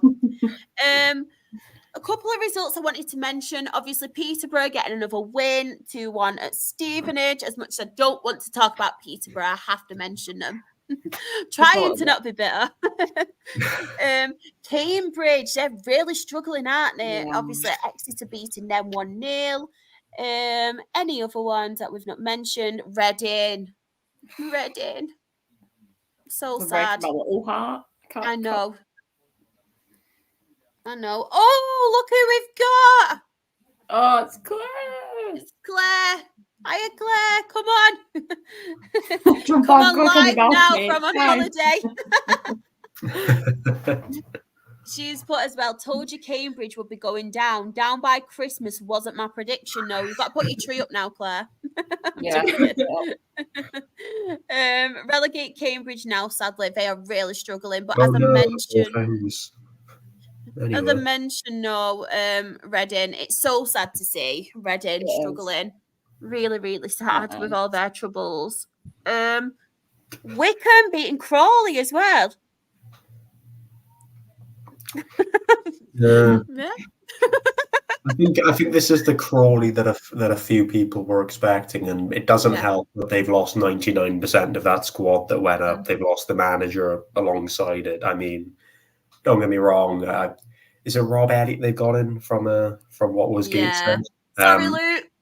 Yeah, we don't like mentioning it. Don't worry, you didn't hear that, I'm sure. But no, I think it's it's going to take a time for him to implement that football into that side, especially with all the change it went through, regardless of a managerial change. But yeah, I think this is the Crawley that a few people expected, the ones to struggle, especially given the fact that I don't think anyone on the planet put them to go up next season, or put them to go up last season rather. So yeah, I mean, there's more than enough time for them to obviously turn it around. I think they're only a point out to get out of the relegation zone. They're definitely struggling, and it's going to take a while for them to be able to adapt.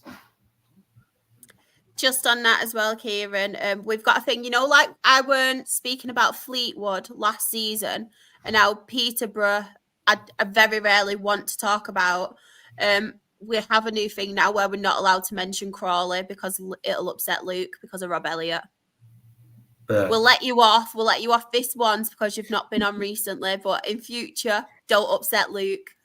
As much as he wants Conor McBride back, don't upset Luke. There you go, Luke. If I'm wrong, you mentioned Crawley before I even talked about the match. I was just poking. I knew you'd go on about it. I'm not getting the blame now. I mentioned him, yeah, but I put it on you because I knew you'd talk about him. So technically, you mentioned the name Rob Elliott. Yeah, you've just done it now. Well done. Exactly. Yeah, Dad. Let me off, Luke. I just wanted to mention as well, we have not done League Two yet. We are coming on to League Two and we will be in a minute. A lot of people saying they don't like Shrewsbury. Does anyone here like Shrewsbury? Got anything against them? I don't think so. No? Yeah. I do have a bit of a thing against Mansfield, but that's purely just because when we did that away last season, they cut it off, so there were no women's toilets, so we had to use these portable cabins, and they were grim. Like, you can imagine what was in the toilet. I just told it, man. So that's my thing against Mansfield. Help keep my cheese toasty down what I ate before coming on this show. Cheers. Fantastic news. Right. No, moving on. Top of the table, we have Birmingham on 22 points. Wrexham are second on 20 points. Mansfield are third on 20 points. Lincoln City are fourth on 18 points. Wycombe Wanderers are fifth on 17 points. Clare, Stockport County are sixth on 16 points. And then in the relegation zone, Luke will be very happy to see Crawley are 21st on 7 points. Shrewsbury Town, for everyone in the chat who's hating on Shrewsbury Town, they are 22nd on 5 points. I feel like there's a lot of hate in the chat tonight about Pickford, about Shrewsbury. What's going on? Shrewsbury. 23rd, we have Burton Albion on 4 points. And then bottom, as we did mention, who are really, really struggling, we have Cambridge United on 1 point. Aled has put, never thought we would be second in League One. Graham is really happy that they're back in Capitals. Chris has mentioned on Reading. On the sale of Reading, both parties are working hard to finalise terms with the intention to complete a sale at the earliest opportunity, according to the BBC. Sean has mentioned if Crawley or Shrewsbury win on Saturday, then we'll drop in the relegation zone due to us having a weekend off. I hope that doesn't happen, Sean. Fingers crossed for you. And Graham has put, no hate from my little corner. It's all love. Hey. Shrewsbury and Wrexham is a derby, so of course we would dislike them. That is from Aled. Right, before we talk about Accrington, Morecambe and Newport, we will go on to League Two, but I will ask any other standout results. So, do you know what, Kieran? I'm going to come to you first on this one. I'm going to go for Crewe's win over Gillingham. Of course, Gillingham have started off the season really good. And if I'm not mistaken, Crewe didn't have a striker for this game, but a couple of goals that they scored were absolutely quality. So I think the adaptability of them has shown in absolute dividends.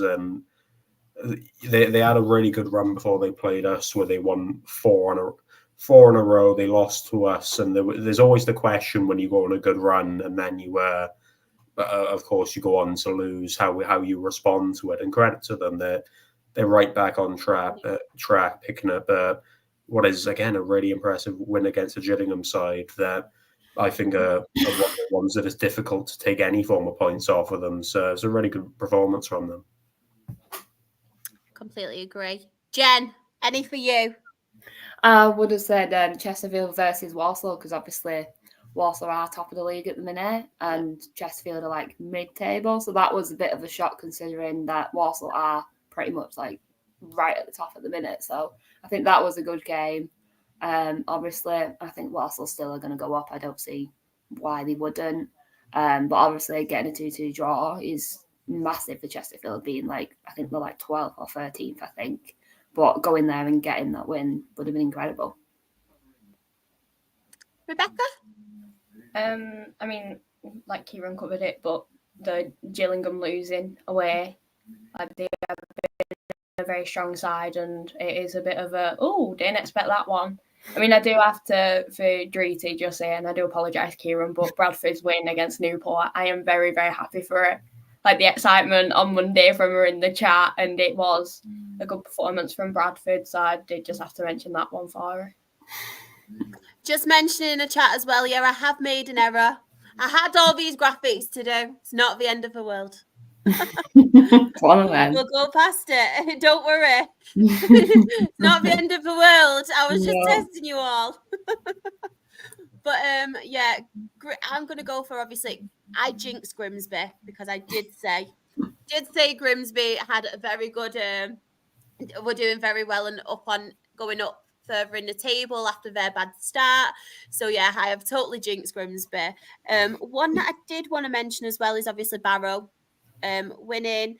I think we've mentioned the other ones, haven't we? Obviously Port Vale getting a win away at Notts County, so that's a really good result for them.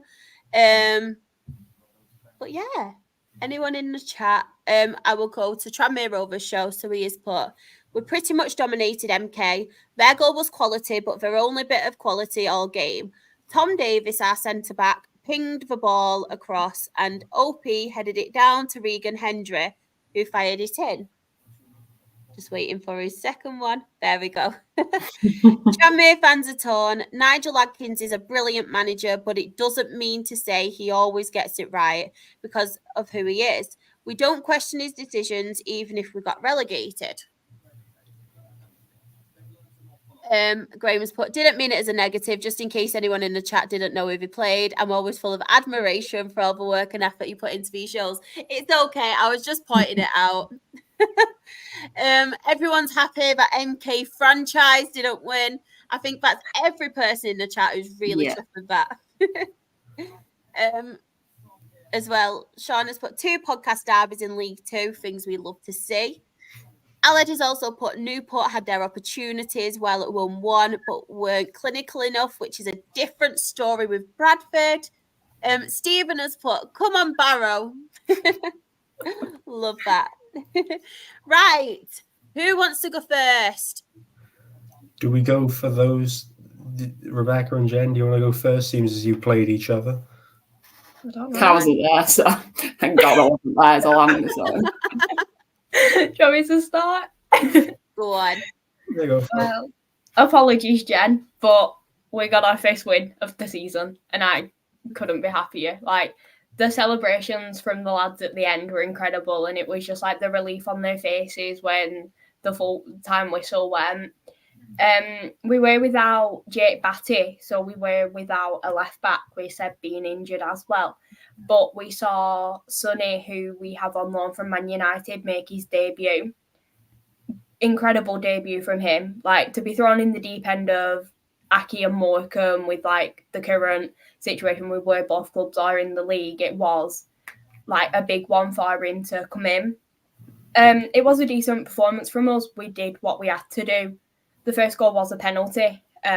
Costello, we were all a bit shocked that he had the ball because usually it's like Sean Morley that takes our penalties, or I think we've had like Tyler Walton take one, I think. But he did what he had to do, sent it back at net, and it was just like the celebrations of like seeing him celebrating at home and the Clayton end were the Clayton end. We then doubled our lead. It was a bit of a mistake through Morecambe's defence. Just passed it straight to Aki. I think like trying to play that from the back, and it just didn't really work. So we did capitalise on that, and then Costello got his second. So thank you, Burnley, for giving us him on loan. He is turning out to be a great signing for us. And it's exciting to watch, and it does seem to have like a bit of a good effect on the team. We did have Billy Crellin in goal, which him being on loan from Everton, of course I'm going to be biased, but I do love him as a keeper. He does have, as I described him, a few Pickfordisms where he's a bit of a nutter, so he just ran off at one point, just left the goal to like kick ball out. But it's Must be an Everton thing. Yeah, Definitely. edge at box. Thankfully it goes out for a throw in, but it's like, where are you going? Get back in your net. But yeah, the defence does seem to be a bit more settled and a bit more confident in front of him compared to Kelly. I think he controls it a bit more than Kelly has. So to have that change, it is quite positive.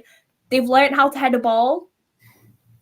They're no longer going up. They are actually going in the direction we want them to. So I think they've been practicing them in training, because that was one of the issues. But yeah, second half, it was, again, we did what we had to. I did get a bit scared. Incredible free kick from Morecambe. Honestly, it was very well taken. And in one of them, we were giving away stupid fouls.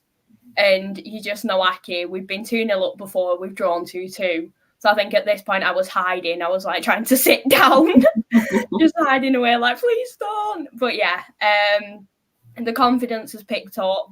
We made changes for the Tranmere match, so we are now out of that cup. We're bottom of the group, but I do think it's more a case of focus on the league. Yeah. So we rested who we needed to. We've got Gillingham Saturday, which will be a tough one. It's a long journey, but we've got the confidence. We've got the win. If we get a draw, I'll be happy. Get on the bounce and just got to push on the league now. But hopefully that one win will send us where we need to be now. Fingers crossed. Yes. Jen, have you got anything to say? I just don't know at this point. We've got Barrow on Saturday and they're third in the table, so I don't think we've got any luck at the minute. There's 12 injuries in the squad in the minute. 12. And obviously we had the Bristol Street Trophy on Tuesday. Yeah, because Liam was working it. Tuesday, 3 players went down injured. And this is exactly why I hate these cup games, because now we're down 3 players. There's 12 injuries altogether. We're a squad of, 24 possibly? And now we're losing 12 players. We've got nothing against the academy lads. I love the academy lads and they're fantastic. But we now have 2 academies on the bench constantly when they should technically be with the academy on a Saturday playing the games and getting people's eyes on them to possibly get a contract, because Lennon, who is on the bench at the minute, is in his final year. So he needs to either prove himself at Morecambe or prove himself to other people to get a professional contract. So it's just really difficult at the minute, because Accrington was, as a lot of fans were saying, was the game to win. We needed to win it to try and get out of this relegation zone, because I obviously don't know National League like other people do. But if we go down, that is a huge financial cost on us, because obviously you've got to go through the FA Cup qualifiers and stuff like that. There's such a huge loss if we go down to National League that, yeah, we're up for sale. And I'm sick of him hearing saying, oh, I've got an update for you next Monday. Oh, I've got an update for you. But you haven't, have you? Stop saying you've got updates when you've got nothing to offer. Like, it's getting boring now that the fans aren't even listening to you, because no one's going to listen to you until you say, oh, yeah, club sold. No one's going to listen. Because as Derek said in his post-interview, and I have to give credit to Derek, I'm so glad we have a manager like him, because he forced them boys to go into training on Sunday because of how bad they were. And you'll get some managers that are like, oh, it doesn't matter, we'll go again next week. But Derek's like, no, I'm not taking it. You're in training on Sunday. And true to his word, they were at the college on Sunday training. And I think that's exactly what a manager should be. And obviously, like, we won in the Bristol Streets Trophy, but that is just like, it is a little cup, but that win could maybe push the boys on to possibly get the win on Saturday. But I can't see a win coming from Barrow. I don't. I think Barrow are too good, and it's hard because we need a win, like, as soon as possible. And it just feels like nothing's going to change until the club is sold or we get something in January, because Derek is working by budget, and he said after the Bristol Street mob, because you obviously get money, we've got like 50 grand from this, he was like, it's probably already spent. Like, he's honest, like, he doesn't see any of that money. We don't see any of that money. It all goes into his pocket. And it feels like if we don't get this sorted out soon, or the sale goes through, then we really, really are going to be in the mud. And it's like, it's horrible to think about because obviously you love this club. But it's like something needs to change, like soon, or we could be in the National League next season, and that could be possibly the worst thing to happen financially. Because right now we're all right, obviously, because we're in League Two and we've got money, well, kind of money, but we're still bottom of the league. We've got the lowest budget in the league. Like, how are we meant to survive on that? And obviously, I love all the lads. I think they're great. Ben Tollett's free kick was unbelievable, and if we could have more of them, that would be great. I'm so sorry, Jen. This in the chat. I can't get rid. I promise I'm not laughing at this. I can't get rid. Okay, then. What's going on there? Do you know what, though? It sounds so similar to our situation, and it's so disheartening for fans because you feel like, and we were exactly the same last season, where you think where we thought nobody's coming in for us and wanting to buy us when we're a league club. So how is it going to be if we're a National League club? And I'm really hoping, like, behind the scenes, something is happening. And I'm hoping it's quiet because something is happening. But I honestly get your frustrations because, and the money that obviously you've got towards this cup, it's just going to end up going on standard bills or paying things, isn't it? It's not probably going to go towards the budget and the players. And that's the most frustrating thing. It's so annoying because obviously, like, we have a great squad. There's great players in there. I know there is. Like, Ben Tollett's been fantastic for it. Adam Lewis has been unbelievable. Tom White, before he got injured, was probably one of our best players. And if we can get some of them players back as soon as possible, I think we can really kick on. But it's so hard when up front there's only like one player at the minute. This is what, right, honestly, this is so annoying because I don't know how to get rid of it, right? But this is what we are laughing at. Thank you, by the way, for this person who's coming in giving us compliments. Like, it's nice to have some love. It is really, really nice. But can I just say you haven't picked the best time? But thank you. Thank you so much. But you haven't picked the best timing for this. But we do appreciate that. I feel really bad because I look like I'm laughing at what you're saying and I'm not. Like, it's a terrible situation. And I feel really bad, but it was just some comments that kept popping up. I was like, oh, hello. Oh, Johnny said that he thinks you're talking to him. Get in there, Johnny lad. Maybe. Oi, oi. But honestly, Not a Johnny boy. So if anybody on audio is listening and you can hear us laughing about this, we are not laughing at the situation at Morecambe. There is somebody in the chat giving us compliments, but it's not the right time and it's kind of sending us a little bit like giggly and under. So we are not, I just want to address this. We are not laughing at the situation at Morecambe. We are laughing at this person in the chat because we do appreciate it. They've called us cute. Like, thanks. We really needed that compliment today. And look, we all look so pretty. Thank you. And if beauty was a crime, we'd be serving a life sentence. So thank you. Wonderful. Thank you so much. That's gave me the boost that I needed today. Thank you. I'm feeling she's called. That is it. But yeah, right. Oh, I'm crying. We will go now to, do you know what? Right now, I don't even know how to carry on. I don't even know what to say. Yeah. I mean, thank you so much for the compliments. Luke's switching over to Twitch. Yeah. Kieran's now an ultra.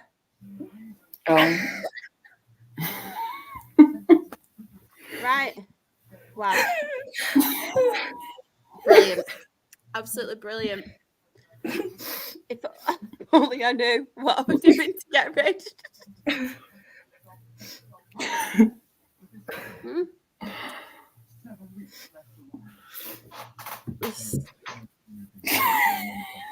Right. Anyone want to carry on? Even, do you want to? I tell you what, I will go to Dietrich in the chat. She's given her thoughts on the Newport Bradford game, but this is from the Bradford point of view. So obviously they were winners 3-1 against Kieran's Newport. To anyone in the chat or to anybody watching, Kieran will have his say in a minute. So Dietrich has put, I am absolutely buzzing. Credit to Newport, though, had chances but didn't convert them. We ended our 4-game winless run. Goals from Andy Cook, Jamie Walker and Bobby Poynton to win 3-1. With the injuries that we have was great to see. Some lads are returning, which is a positive. We've signed former Sunderland player Corey Evans and former Carlisle player Paul Huntington. Tranmere away soon. Right. Kieran. First of all, Sean, that is not my backup account. I don't even think I've got Twitch installed. Cheers, but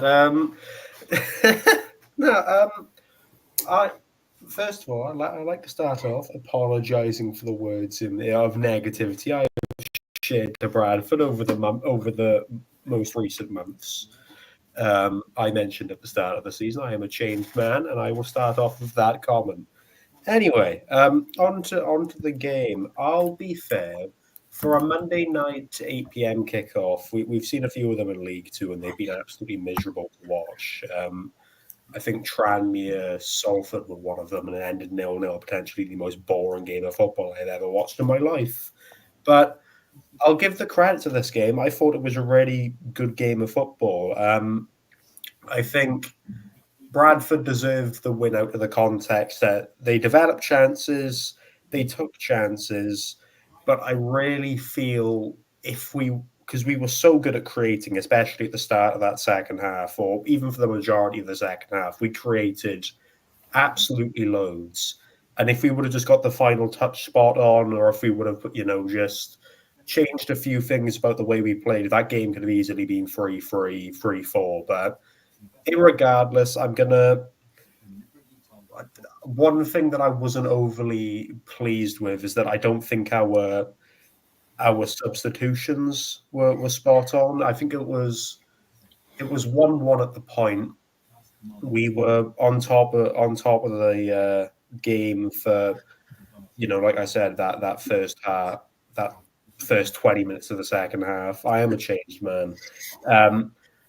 Entirely unrelated. I thought the first half Bradford did probably just about edge it, and they did go 1-0 up at the break. But Kyle Hudlin scored at the start of the second half, and I really did think that was going to be almost an invitation for him to go and score more, because he really was causing problems and creating a lot and doing a lot of good work, not only just in terms of being 6'9" and winning headers, but also in the context of he was holding the ball up really well. He was he was holding up play and linking the wingers up together really well. And he got brought off for Courtney Baker-Richardson. I really felt that killed our attacking sense, because the entire point of that game for us with Kyle Hudlin starting was get it out on the wing, cross it into the 6'9" guy. Literally taps it in with his head. He doesn't even have to bloody jump. But no, he came off. I thought bringing on Cameron Antwi for Noah Mulaney wasn't the best of shouts either. But no, it was a really good game of football. Even though we lost, I took a lot of positives from it. I thought we were really good creatively. Defensively, I think their final 2 goals probably things we could have done a lot more to prevent. But I'm not going to complain. It happens in this division sometimes. And I think I give my first reasonable judgment of the season after 10 games. And we're 10th at the minute. Thank you. We're 10th at the minute. And for me, that's far above all my expectations of where we were going to be with how much rotation and how much change we've had over the summer. So, you know what? Credit to Bradford. They played generally really well. It could have went either way. They just took their chances. Credit to them. We go on to, weirdly, a double fixture of game weeks in Yorkshire. We got Harrogate next. So let's hope we can pull off a result against them. But fair play, good game of football. Enjoyed it. Is it a bit more positivity though, Kieran? Everyone in the chat saying, wow, he's a Guys. changed man. You know what? I've decided that, this podcast is mostly about positivity 99% of the time. So I thought, you know what? I may as well try it out. Let's see how it goes. And to everyone in the chat as well, thank you for making it so eventful. I mean, we needed that pick-me-up. Alan, to be fair, I've had a cold for the past week. I don't think it's affected my brain too much. In the chat as well, Lucas, but I had this crazy dream. So I was watching the Absolute Football podcast and Kieran was being positive. Is it a dream or is it reality? Correct me if I'm wrong. Every single podcast I've been on so far this season, I've been positive on. Correct me if I'm wrong. Is there one where I haven't been? Because I don't think there has been this season. You've not been on many, though. Yeah. Been on many. I'm joking. The number still counts. And just on this as well, I agree. I mean, she's gave me the motivation I needed. I mean, I needed a pick-me-up, and that has lifted me up. So thank you. I don't know who you are, Grace, but thank you. I meant to use.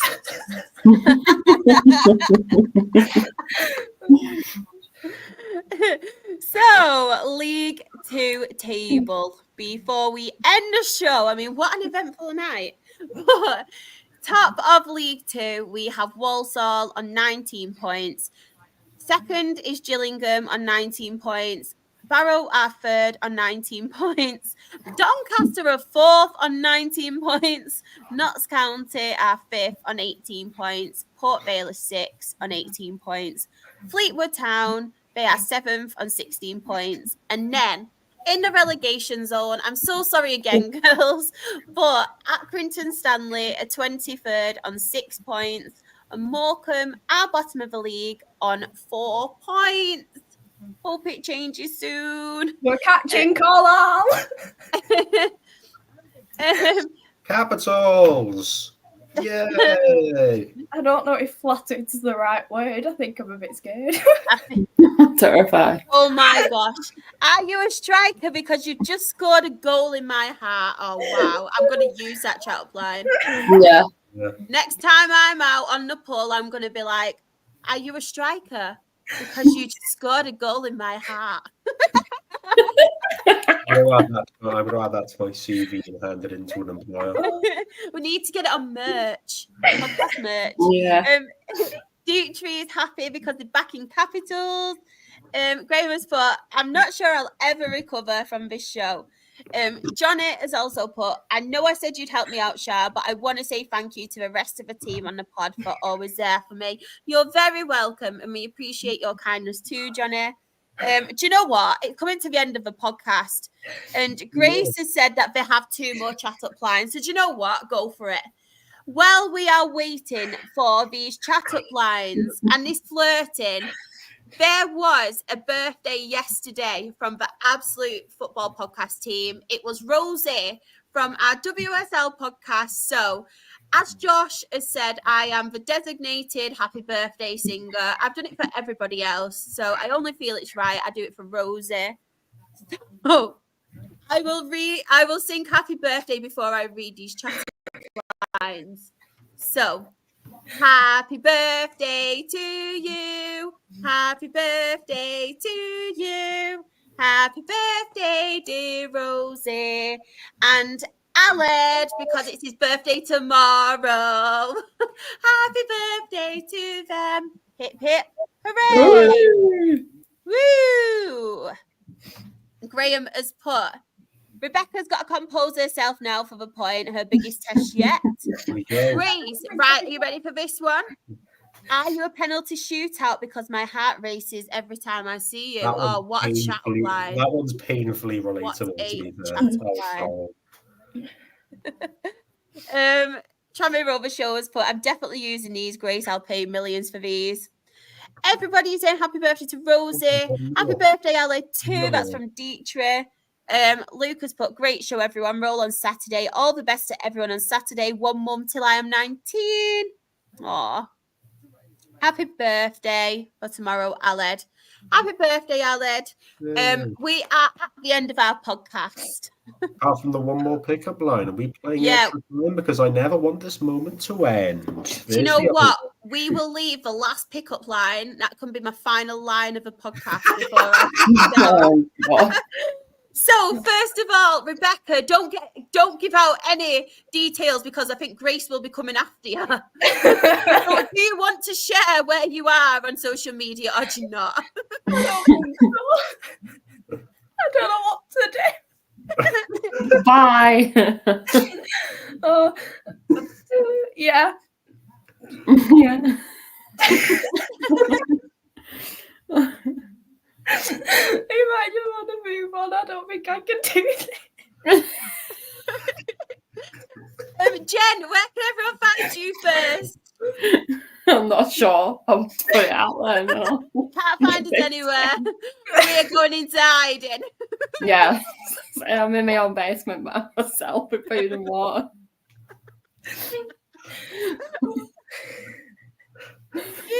Can anyone find you anywhere? I think I'm in a panic bunker somewhere. I don't know. I'm terrified. I tell you where you can find us, though. You can find us. I will do this one. You can find us. We are the Absolute Football Podcast. We are Absolutely Premier League on a Monday. We are Absolutely Women's Football on a Wednesday. And we are Absolutely Lower League, and that is on a Thursday. They are all on at 8:30. On Twitter, we are Absolute Ball Pod. On YouTube and Twitch, we are Absolute Football Podcast. On TikTok, we are Absolute Football Pod. On Instagram and Threads, we are Absolute Football Podcast _. On Facebook, we are the Absolute Football Podcast. And as I said, we are the Absolutely Lower League. We are live on a Thursday at 8:30, and we cover EFL Championship, League One, League Two, National League, National League North, and National League South. And the very important ones, because it is coming to a close, we have been nominated for not 1, not 2, but 3 Football Content Awards. We have been nominated in the Best New Content Creator, Women's Football, and Non-League Podcast. So please, please, please vote for us. We would really, really appreciate that. Please do. And going back to the chat now. Yeah, Tranmere Rovers show, unfortunately, I'd understand your justification for, living next door to me because nobody will ever want to come to Newport. But I live in Cardiff now, Matt. So don't give out any more information. No, I live in Oxford. Yeah. Yeah, exactly. So to close off the podcast for tonight, our very own Grace has come into the chat. This is the final line of the podcast. Her chat up line, and it's the best one out of them all. She has put, "You must be a goalkeeper because you saved me from a boring day." Bye, everybody. Have a lovely weekend. Woo!